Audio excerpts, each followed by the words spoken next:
I'm here with Mike Vieyra at the Mobile World Congress. Mike is the CEO of Howler Tech, and I'm told, Mike, you've got a pretty big history in startups and a pretty checkered history. Yes. Checkered history. Well, tell me a little bit about it. Basically, more by accident than design. I found myself since my university days working in the area of small startup software companies.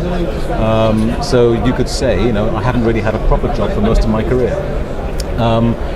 But they've been many and various, ranging from companies that I've started in, say, the consulting space, software consulting space, through to companies that were making software for the financial industry. That was the most recent company I was involved in before Howler. That company was called Gissing Software, and it made real-time communication software for banks. And it was a kind of a bit of software that translated between formats and protocols of information. So converting, say, Bloomberg and Reuters format information into other formats. And that was reasonably successful, and we sold that to Reuters in January last year. Prior to that, the most immediate one prior to that was a company where we were making software to index and catalog very large collections of photographs and videos. And it was used mainly by professional photographers and professionals in the media industry. And that was again based in London. We sold that to Microsoft. And so that's the kind of thing I found myself doing. What was the genesis of the move into telecoms and into Howler Technologies? Well, for some strange reason, certain people know that I'm involved in helping companies get started. Basically the guys the technical guys who had this great idea for Howler Technologies approached me for some help. And I liked the idea so much that when I was free, I decided to join them and help make a go of this. Okay, great. So you jumped on the bandwagon, and now you've picked up the reins and you're driving along. What are your biggest challenges now in terms of? Well, you've done this several times in startups. Yes. So you must be Do you have a parallel in all of these in terms of the same challenges, or? There almost always is a parallel in all these companies, and it's the usual problems that all startups face.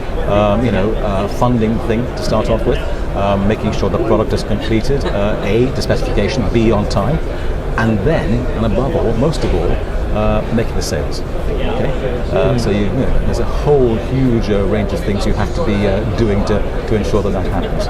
So it's always the same problems.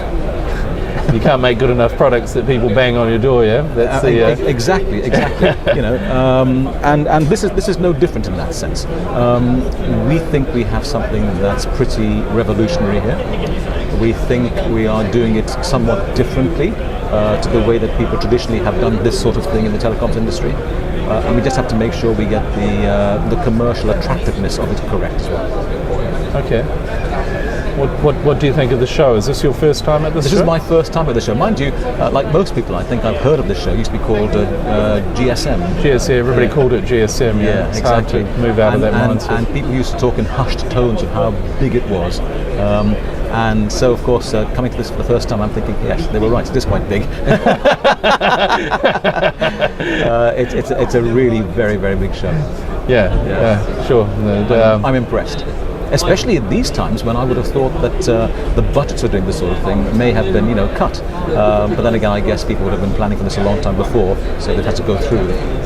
Yeah, it seems I've been here for ages, and it seems pretty similar to me to last year anyway. Oh, so right. Okay. Interesting. I'm not seeing a lot of change so far. But was it different when it was in Cannes? Because it was in Cannes, wasn't it? It was different. Did a big jump up in scale between Cannes and Barcelona. Right.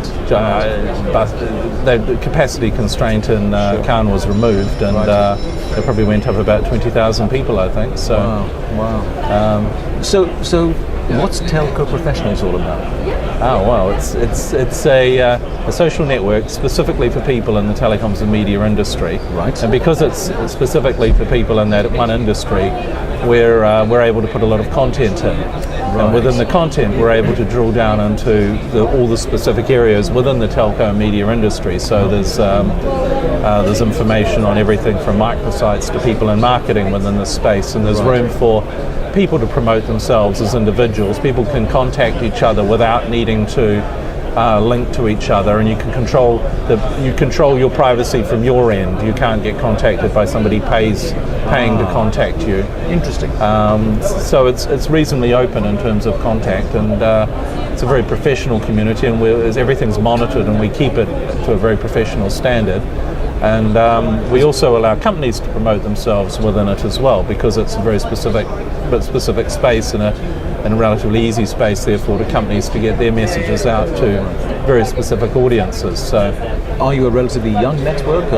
Is it a big network at the moment? Is it growing well? It's growing very well. It's less than a year old, but it's certainly the largest network in its space. Right. Very, very happy with its growth, yeah. Congratulations. I think it's a great idea. Well, congratulations on your business as well. Thanks a lot. Thank you.